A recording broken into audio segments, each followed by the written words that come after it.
Unfortunately, I know we've all spent a little too much time thinking about a certain someone and the what ifs that could have been, and if only he was a completely different person, almost like the exact version I created of him in my head and not actually who he is, I would be so happy and all my problems would be gone.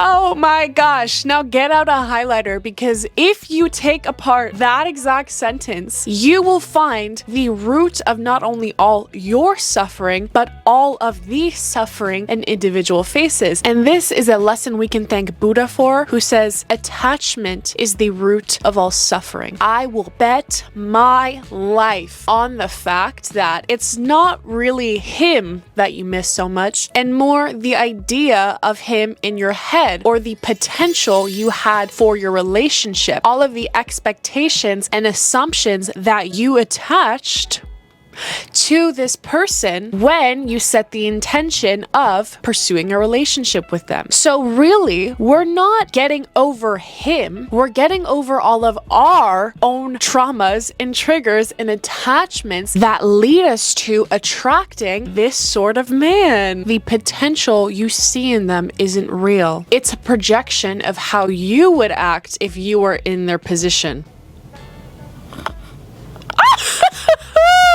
The things you experience in your reality have all been created in your mind by you. Think of the word personality. It is your personal reality, manifesting through certain assumptions, behaviors, and patterns that you were taught and now identify with as a part of your identity. And if you break that down even further, all it really is a series of thoughts with an emotion attached to them. So not only does that mean that everything you see around you is literally created by you in your brain, but also everyone you've ever met is only a projection of you. So whether you really, really love this person or really, really dislike this person actually has nothing to do with that person themselves, and has everything to do with how you either align or do not align with their behaviors and patterns that they project in their personal reality. So if you were to switch certain behaviors that are attached to your personality, then that means very well that the person that you might love and adore the most in this personal reality could be the person you hate in another version of your personal reality. You are fully in control of not only the way you react to everything around you, the way you feel about the world around you, and basically how the world works for you in your life, but also how you feel about other people. This is why being open-minded is one of the most important traits when it comes to highly intelligent people, because they are able to get outside of the box of their personality that they've created for themselves to manifest in their personal reality, and are able to say, okay, wait, let me look at this from a bird's eye view. Let me analyze everybody without bias, without judgment, and just be able to receive this information and then decide what aligns with my values and what doesn't. That is also what it takes to have a fully formed opinion about somebody. So I can guarantee you that the person that you're so hung up over is only one side of the story, really. Never forget, a crush is just a lack of information, which you have attached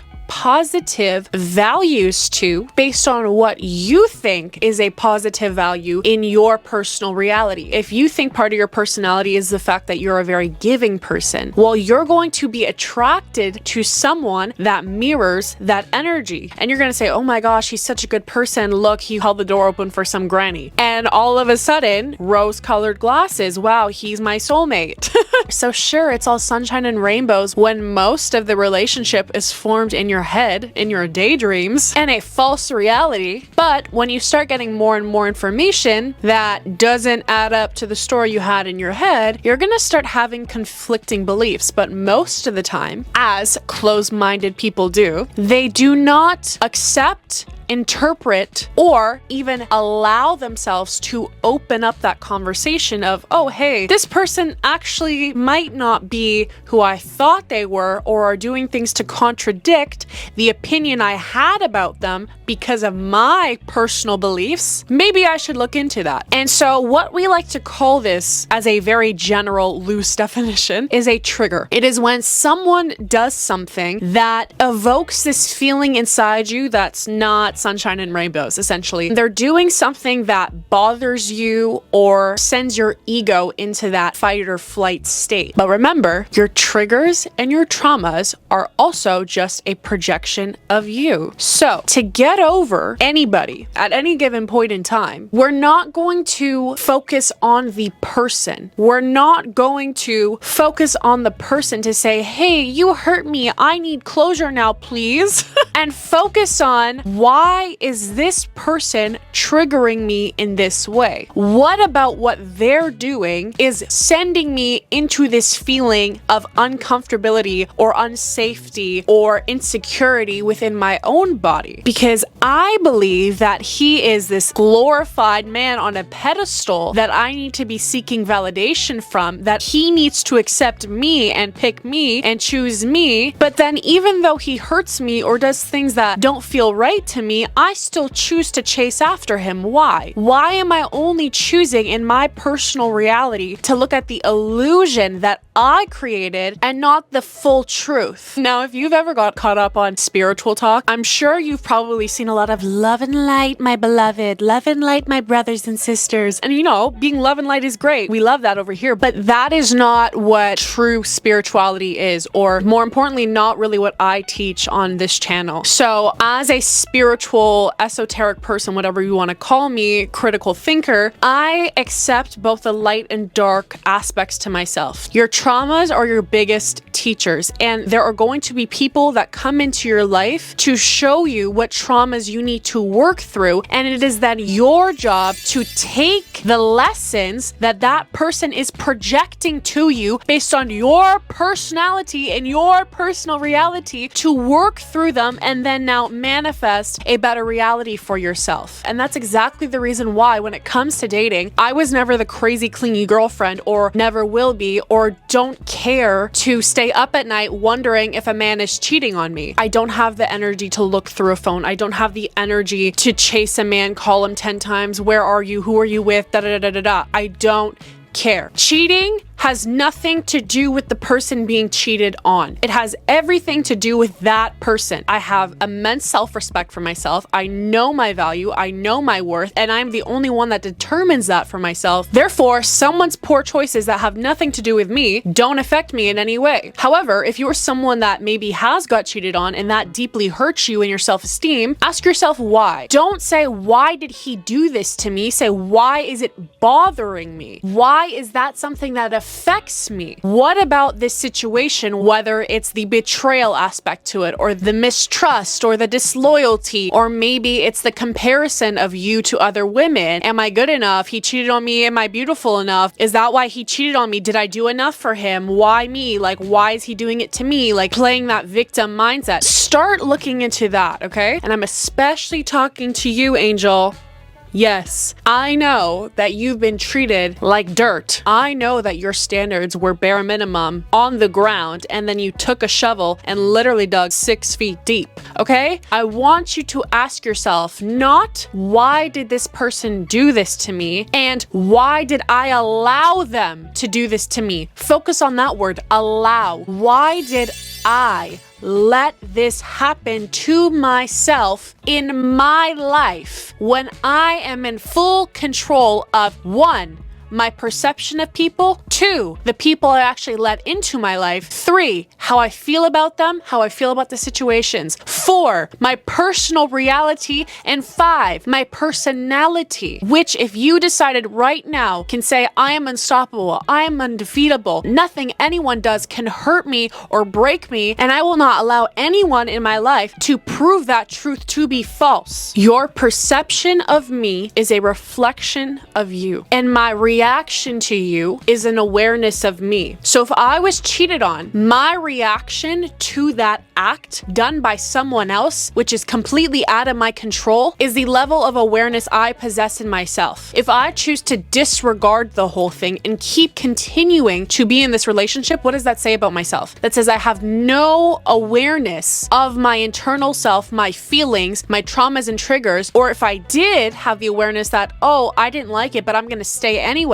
that means that somewhere subconsciously I have the conditioning that I ascribe love to people that hurt me. Lana Del Rey, he hit me and it felt like a kiss. I don't want to hear another word of, I like the bad boys. I like the emotionally unavailable ones. I'm so quirky. Because you don't have a type. You have trauma. Okay? Every person you attract in your life is a projection of your deepest subconscious conditionings. And you want to know when we are most vulnerable and susceptible to subconscious conditionings? It's from the ages 0 to 5. Every single interaction that you analyzed in those ages of life are going to be the ones that you attract now. That's why so many people grow up to be exactly like their parents, even if they hated and resented their parents. That is the conditioning that lives within their bodies. Everything in your personal life, everything in your reality is a direct mirror for your traumas and triggers. And most people choose to turn a blind eye to them. And this is a horrible thing too, because that's also the main dating pool. It's the blind leading the blind. You're telling me I want love and commitment and all these things, but do you even know what love and commitment is? Absolutely not, because you haven't shown yourself love and commitment. Why do you think you're so butthurt when this man won't text you back? It's because you attached all of your validation, all of your self-worth, and the whole idea of love to that person. Is he really that special? Is he really everything you've ever wanted? If you are so triggered by him, if he's causing you so much inner turmoil, is that really the love of your life? Is that really your soulmate? I don't care if it's through his words or his actions. If a man shows you or tells you that you deserve better than him, then believe him. This is where you probably have a very deep emotional conditioning that says you have to be the fixer-upper, especially as women. We are brought into this world carrying the burdens of 1,000 men. We are brought into this world with epigenetic programming, with biological DNA to possess certain traumas and triggers that we all collectively experience as women. We all understand what it feels like to have this anxious attachment style, to have this I can fix him mentality, to go for the bad boys or to be tempted by the bad boys. Why? Take it and flip it. It's a direct reflection of the lack of love, the lack of security, the lack of stability that you experienced in your childhood. You were never taught how to have boundaries, how to stand up for yourself, that you were whole as a woman in yourself. The values of being independent and whole in yourself can coexist with the fact that you enjoy connections and love in partnerships. But you were never taught that. You were only taught love everyone before you love yourself. Take the shirt off your back for someone else, especially a man. You will never find true love and fulfillment until you have 50 babies and marry a man who you have to look after your whole life, mind you, that you have to be a mommy for. And I want you to think about this too. How can we expect to be fully functioning, productive, high members of society, look after all the men who can't take care of themselves, and after all of the children you have with this man, if you can't even take care of yourself, if you don't even know yourself, if you don't even understand yourself? We would save so much time, heartache, trauma, really, collective trauma from the world if we just decided to take a step back, pause, not date till we were ready, not date until we loved and understood ourselves fully, and also chose not to have kids if we didn't want to. You have to start critically thinking about the ideas that you have attached to your personality. Why do you want a man? Why? Why? I'm not even trying to say this like I hate all men, blah, blah, blah, blah. Like, genuinely, why do you want a man? Because the more self-respect you start to have for yourself, the reasons why you're going to want a man, more specifically this man, is going to start decreasing. I have been single for almost 5 years, and that's obviously not because I didn't have any people that were interested in me. It's because the more and more I committed to myself, the more and more I decided that I wanted to understand and love myself and be whole in myself, the less I cared to give men the the time of day. And I was already starting at a very low tolerance for men, okay?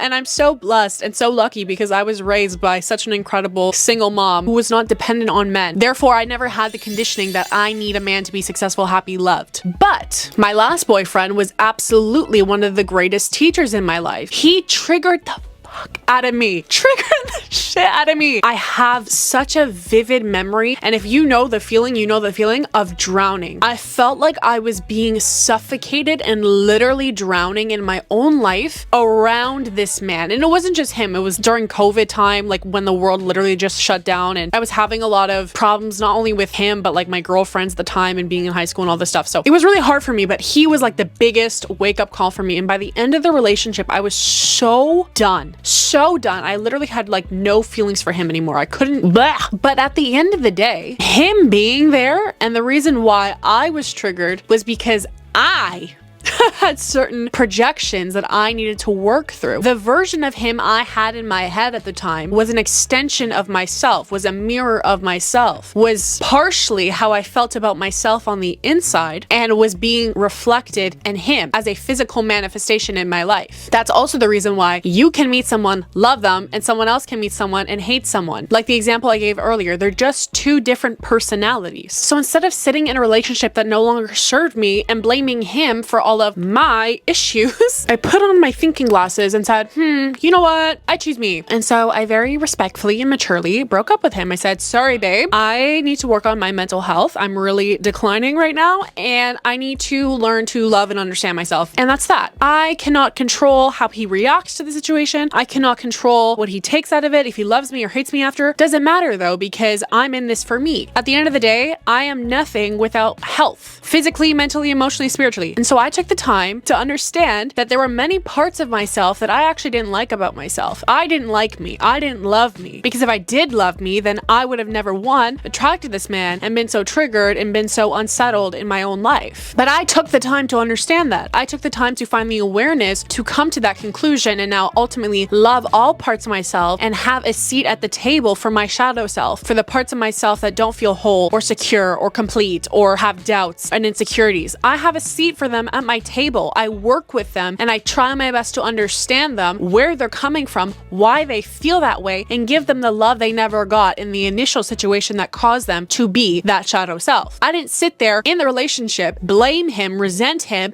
and then expect him to change his behavior that I am the one that has a problem with. No, I said, I deserve more, I deserve better, and I'm the one that's going to give that to me, not him. I released my attachment to manifesting somebody that caused me traumas and triggers. But something else really important I want you to understand is that if he hides things from you, it's because he's hiding things from himself. Do you see how this is now going to be an Uno reverse? So the same way you've attracted this man and he's triggering you for X, Y, and Z reasons, he has attracted you into his life and is being triggered by you for X, Y, and Z reasons. If he's having inner turmoil that causes him to hide things from you, it's because he's hiding things from himself. And so he's going to manifest a person that literally says, well, not literally, but through their projection, manifesting says, hey, look at me. You're trying to hide from me, but I'm gonna come right up in plain sight so you can acknowledge me,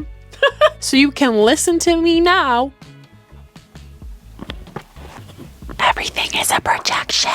Everything. And it is your job to take accountability for your life because you are in control of literally everything.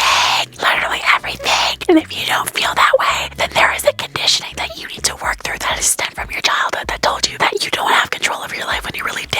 Maybe you're not learning who you are, but you're unlearning who they told you to be so that you can come back to your true self. You were told to be this person who attracts this type of person in your personal reality. So what we're going to do is we're going to detach from this assumption and relearn the fact that you are a soul living in a human body, living a human experience as a soul. You are the creator of all things. You are the God in your universe. You are a divine being. You are everything. you ever need. And so you have no reason to be hung up on this person because they are out of your control. Their actions, their projections are absolutely out of your control, and it is not your job to dig deep into their mind to help them understand themselves and be better. Some people don't want to be better. Not everyone on this earth is meant to be a love and light being. Not everyone on this earth is meant to ascend. Some souls chose not to be on that path in this lifetime, and that's okay. We're all different. We're all learning at different rates and different frequencies, and that's why you're here watching this video and someone else is not. Or you're watching this video and hopefully loving it, and someone else probably thinks I'm crazy. And this is something I've had to learn myself too, as somebody that is actively choosing to be on this path and be a good person who doesn't expect anything from everyone else, who just exudes love and light because I'm in tune with my shadow. There are going to be people out there that do not and would not react the same as you if they were in your position, like the quote I said earlier. And it's not your job to try understand why. It's not your job. It's simply your job to understand that some people are here to teach you who you want to be and who you don't want to be. And there are people out there that are going to teach you who you want to be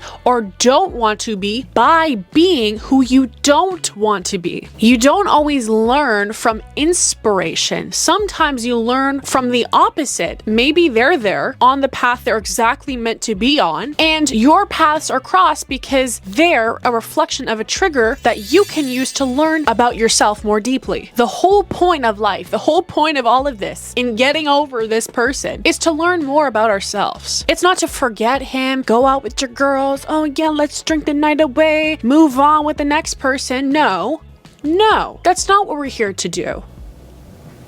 No. If you really want to get over him, you have to get over what he is trying to tell you, what he is trying to teach you, which is really what yourself is just trying to teach you, because you have manifested this person through your projections. Be connected to everything and attached to nothing. Understand that everything is connected. We are all one consciousness experiencing itself in a different body to understand itself in different ways. Whoever you're trying to get over, be connected to them. Appreciate it for what it is. See it for what it is, not for the projections you've created in your mind of this person. This is him and this is what he's showing me. Be grateful for that. You are connected to this version of yourself who is ultimately trying to help you, trying to make you better. He, which is again, really just you, could be trying to help you by hurting you. I know that sounds a little twisted, but stay with me now. He could be giving you the greatest lesson of love you would ever receive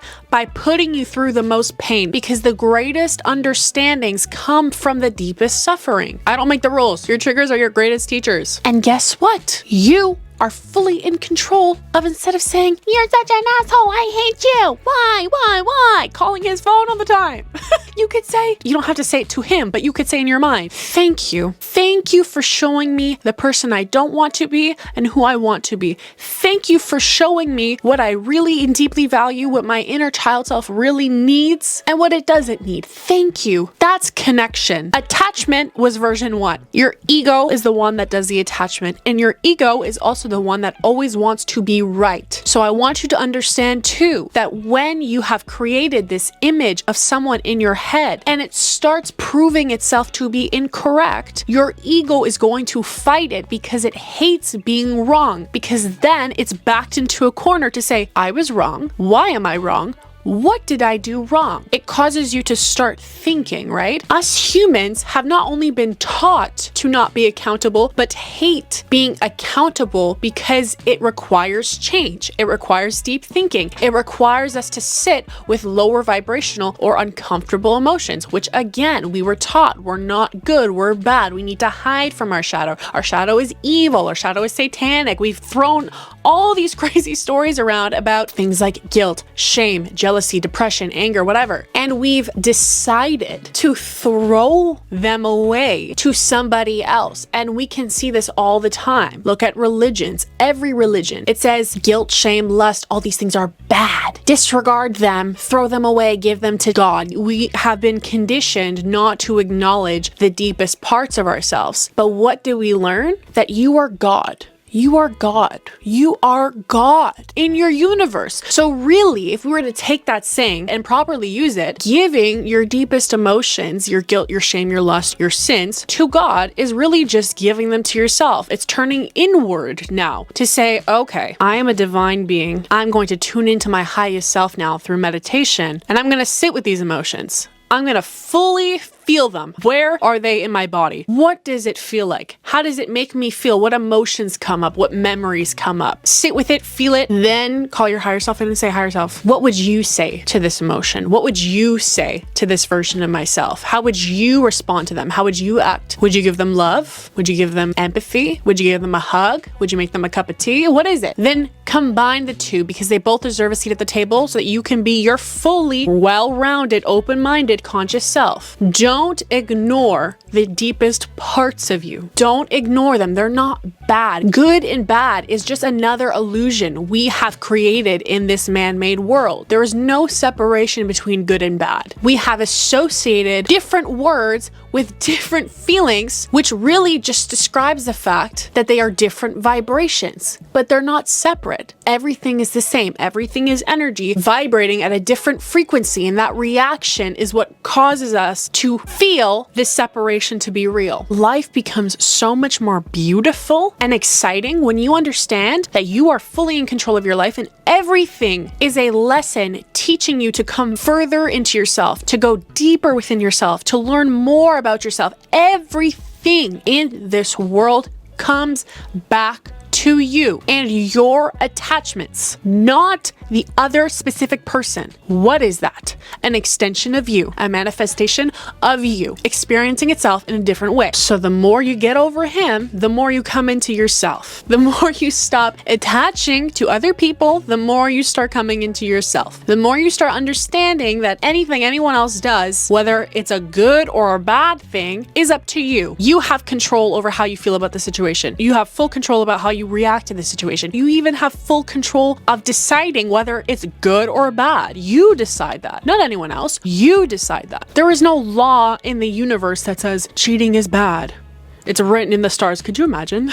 It doesn't go beyond this 3D world and our own conditionings. So take that and reflect it back to you. How does this relate to me? Where does this stem from in me? Your shadow is your best friend. Your shadow is your greatest teacher, your greatest ally. Tough love is a thing for a reason. And your shadow self, your triggers, give you that tough love. But it's the greatest love. Coming back into yourself is the greatest love. You won't ever have to question how to get over someone again when you come into yourself, when you fully trust yourself. Your shadow self is your best friend, but you were the one that decided that they were the ones hurting you, that they should be ignored, that they should be discarded. Could you imagine that? Could you imagine that? The part of you that wants to be loved and liked and validated and cared for the deepest, the most sensitive part of you. And if you want a visual, it's your child self. Look at a picture of your child self right now. That's the version of yourself you're turning away, that you're calling evil, that you're dismissing. But guess what? We operate out of that version of ourselves. 90% of everything we do is subconscious behavior. So we're operating 90% out of the part that you try so hard not to like. But she's not going anywhere. I don't care how many prayers you say. I don't care how much you repent. It's not going anywhere. It's not going anywhere, because that's the version of you that has manifested everything in your life. Ignoring it, blaming someone else, not taking accountability doesn't get you anywhere. It's a sign of a very low IQ. And I understand it can be scary. Change is uncomfortable. It's going to feel uncomfortable because it's new. But you can also choose not to have that mentality. You can also choose to comfort yourself when you're feeling uncomfortable, to say, oh my gosh, you know what? This isn't uncomfortable. I'm curious about this. I'm open to this experience. You don't have to judge an emotion you're feeling and say, that's bad, I shouldn't feel it. You do not have to do that. You chose to do that. You chose to create this whole story in your head, and now look at you, hung up on some man, watching this video that is what? Ultimately leading you back to yourself. That's ultimately your inner child saying, hey babe, still here, please listen to me now. Listen to me. Me as in the projection that is you. A mirror for you. Listen to me. Listen to me. There are so many opportunities, moments of love, of healing that you have missed in your life. And it's not your fault. And I've said it before, but we don't come into this world as fully functioning, fully conscious adults that can make our own decisions and parent ourselves. We come into this world learning the conditioning someone else taught us. So if we're not doing our due diligence now as adults to understand why we think the way we do, where have we learned this information from, and trace it all the way back to the roots, then we're not living our own life. Anyone that can trigger you or make you angry is your master. You are a slave to everyone else in your life because they are the ones that are making the rules for you. Hello? Are you really living a life? Are you really living your life? If everything you believe, if all of your confidence and all of your faith and all of your trust is going into somebody else, are you really living your life? How can you say you're living your life? How can you say you know what love is, you know what happiness is, that you're ready to date someone? How can you say that? You can't. That's like me trying to explain rocket science to you when I've never taken one physics course in my life. Huh? And we think this is normal. And it's, again, not your fault. This is just a combination of so many conditionings that have been passed down through the years. It is what it is. We can't change history now, but it doesn't mean it's right. Just because everyone's doing something doesn't mean it's right. Let's stop normalizing this life, because who does it benefit? Not us. Living a life where we're serving everyone else but us, agreeing to what everyone else says, doesn't benefit us. It benefits the self-aware people who choose to thrive off of your ignorance. Does your inner child deserve that? Better yet, if the man you're so hung up over was your son, if you birthed him and you saw him treat another woman that way, would you be proud of that? Would you be proud to have your name attached to that man? Probably not. And guess what? His name is already attached to you because that's a projection of your own trauma. Whoop! Clock. I'm in a really silly, goofy mood in this video, but you get my drift. There are a lot of conditionings and things working against you, like our whole societal structure, that has affected the way you view the world, and that's okay. Same, babe, same, okay? But you are still in control of your life. Your personal life, your personal reality, your personality, as we know, is fully up to you. So you can choose to unlearn who they told you to be to come back into your true self. And once you do that, I promise you, getting over him is going to be a lot easier because you're not attached to that truth anymore. You're attached to the truth that you are everything. You don't need anyone else. Your worth is inherent. Your worth is decided already. That's not changing. So don't focus on letting go of him. Focus on letting go of the attachment you have to him, and your life will start to get a whole lot better. I love you, T24. Thank you for watching. And as always, I will see you next Transformation Tuesday.